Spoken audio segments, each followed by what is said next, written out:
সকাল থেকেই 14 দলের নেতাকর্মীরা নির্দলীয় তত্ত্বাবধায়ক সরকারের প্রধান হিসেবে বিএনপি দলীয় বিচারপতি KM হাসানের দায়িত্ব না নেয়ার দাবিতে পূর্ব ঘোষিত কর্মসূচি অনুযায়ী রাজধানী ঢাকার 0 পয়েন্ট, মুক্তাঙ্গন, পল্টনে জড়ো হতে থাকে এবং শান্তিপূর্ণ অবস্থান নেয়।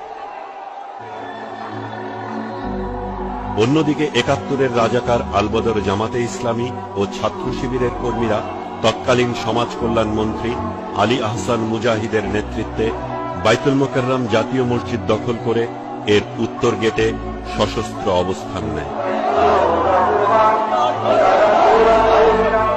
একদিকে চলে তাদের জেহাদি স্লোগান, অন্যদিকে জোট সরকারের বিদায়ে উল্লাস করতে থাকে 14 দলের নেতাকর্মী ও সাধারণ মানুষ।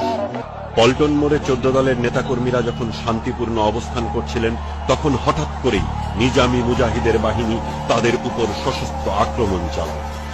এই ব্যক্তিটিকে চিনে রাখুন।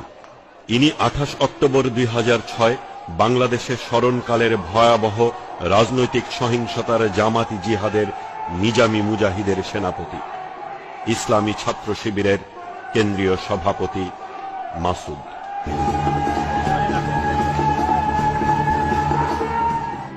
চলছে জামাতি জিহাদের পরিকল্পিত প্রস্তুতি।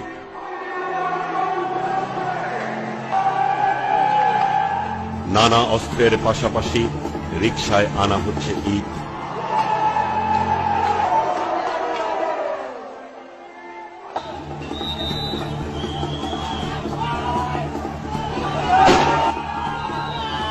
জোট সরকারের পুলিশ বাহিনী সশস্ত্র জামাত শিবিরের বিরুদ্ধে ব্যবস্থা না নিয়ে ফিল্মি স্টাইলে ঝাঁপিয়ে পড়ে 14 দলের নেতাকর্মীদের উপর।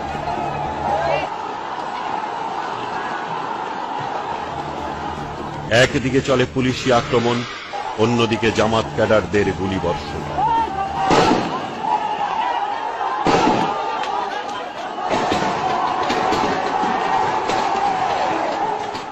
এভাবেই পরিকল্পিত শব্দ ও আতঙ্ক তৈরি করে জামাত শিবিরের সশস্ত্র ক্যাডাররা গুলিবর্ষণ করতে থাকে, যাতে করে বোঝা না যায় কোথা থেকে গুলি হচ্ছে।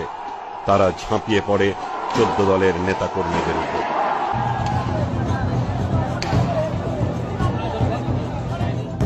পুলিশের ব্যবহৃত এই ঢাল কোথায় পেল শিবির ক্যাডার?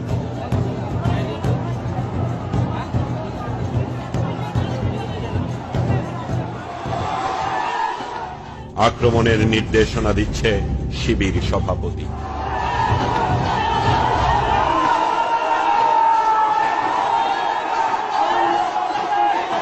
অ্যাম্বুলেন্স দিয়ে আনছে, ইসলামী ব্যাংক হাসপাতালের অ্যাম্বুলেন্স দিয়ে যতগুলি আমরা গুলির আওয়াজ বুঝতে পারি না এটা কোন বন্দুকের গুলি, কোন রাইফেলের গুলি। একজন পুলিশকে জিজ্ঞেস করলাম, ভাই এই গুলিটা মারলো, এটা কিসের গুলি? বললো এটা এসএলআর এর গুলি। এটা কোনটা মারলো? এটা জোনালা বন্দুকের গুলি। এবং কিছুক্ষণ আগে আমি একজন মাথায় গুলি লাগছে, তার আমি হাসপাতাল পৌঁছায় দেওয়ার ব্যবস্থা করছি। তারা ইসলামী ব্যাংক হাসপাতালের থেকে কমান্ডো স্টাইলে অস্ত্র নিয়ে নামছে।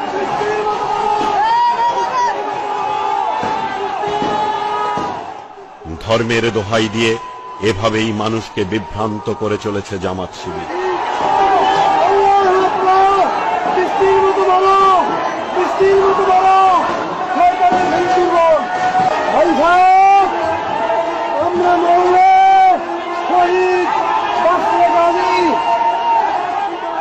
আজকে দেখেন তারা বাইতুল মোকাররম মসজিদ দখল করে মসজিদের ভিতরে থেকে গুলি চালাচ্ছে।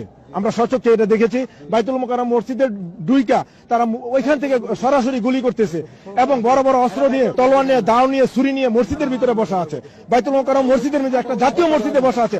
আমরা ওখানে ভয় পাচ্ছি নামাজ পড়ে যাওয়ার জন্য, মসজিদে ঢুকতে পারছি না যে আজকে আমরা ওখানে নামাজ পড়তে যাবো কিভাবে, যদি আমাদের একটা কোপ দিল বা আমাদেরকে হত্যা করলো। এই জন্য আমরা মসজিদে ঢুকতে সাহস পাচ্ছি না। ওরা বাংলা স্লোগান দিচ্ছে, জামাত ইসলাম নিজামীরা আমি নিজে রেখেছি। ওরা পুলিশের হেলমেট পরে, পুলিশ জামা পরে, তাদের কাছে অস্ত্র আছে। ওরা মানুষ না, ওরা ইসলামের নামে, মুসলমানের নামে, কোরআনের নামে, আল্লাহর নামে ওরা এখানে মানুষকে বিভ্রান্ত করছে।